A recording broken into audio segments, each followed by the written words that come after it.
Sabi nga natin, ako UP, diba? So anong ibig sabihin yan? Ang pagiging isang scholar ng bayan ay pagiging scholar ng bayan para sa isang mabuting pagkatao at sa pagpapakatao. Honor and excellence. Two words that define a true scholar ng bayan, but also the same words that dare us kung saan at papaano natin gagamitin ang academic freedom na meron tayo para sa ikabubuti ng sarili, ng komunidad at ng sambayanan. Although we exercise academic freedom, tayo ay governed pa rin ng rules and ethical codes.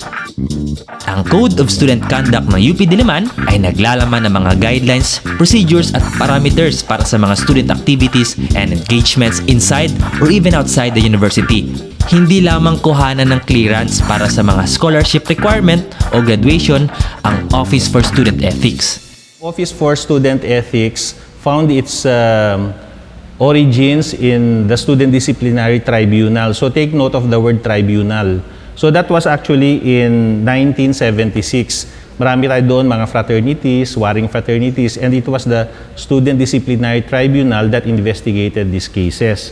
During that time, the tribunal was actually litigious in nature because there was active participation of lawyers. This was patterned on the legal frame, and that's why the representation that time were lawyers from the Diliman Legal Office. In 2014, the Student Disciplinary Council was born. So take note that the word tribunal was changed to council.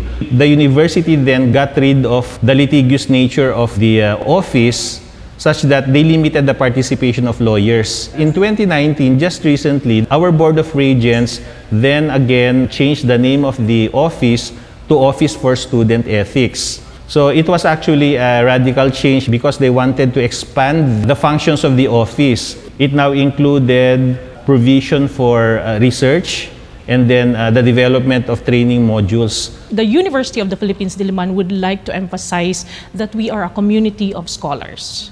We are autonomous, we are freewheeling people here, we think as scholars and we think as Filipinos, so we own our character. Ang framing nito ay restorative. In fact, liban sa pag-ensure ng student discipline through the student code, ang universidad ay tumitindig din laban sa gender-based violence and discrimination.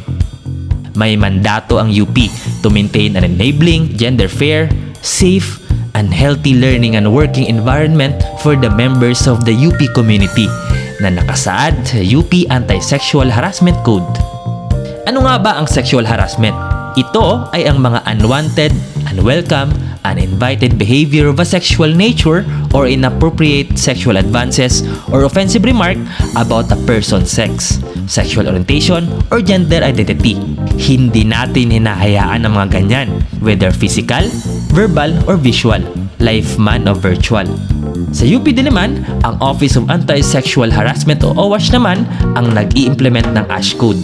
The Office of Anti-Sexual Harassment was established in 2003, but this office has already implementing rules and regulations established since 1998. RA 7877 was promulgated into law back in 1995. So in the span of 3 years, the University of the Philippines was able to establish and craft its own implementing rules and regulations. And so shortly after that, President Roman established the Office of Anti-Sexual Harassment. The office basically is there to prevent, investigate, and resolve cases. Ngunit higit sa penalties at sanctions para sa hindi katanggap-tanggap na behaviors, ang mga codes na ito ay naglalayong maturuan ng mga iskot-iska ng bayan ng ethical, sensitive at compassionate na pakikitungo sa kapwa. Respect begets respect. If we respect the individual rights of students and other persons, we will actually promote, we will promote a safe and nurturing environment. Alalahanin sana ng mga estudyante at ng UP, ng mga scholar, na miyembro po tayo ng isang komunidad. As a community of scholars, ito po ay hindi fixed. Hindi ho ito nakakahon. Ito ay isang open and free university. At ganyan ang akademya. Ganyan ang paghahanap ng karunungan, ng mga sagot sa ating mga katanungan ng meaning sa lahat ng ating mga ginagawa, no, ng kabuluhan. At kung hindi ho natin ito sinasadiwa at sinasapuso, walang kwentang pagiging isang UP scholar. Hinahangad ng UP, hindi ang punitive punishment, kung hindi ang transformative education para sa lahat ng kanyang kinasasakupan.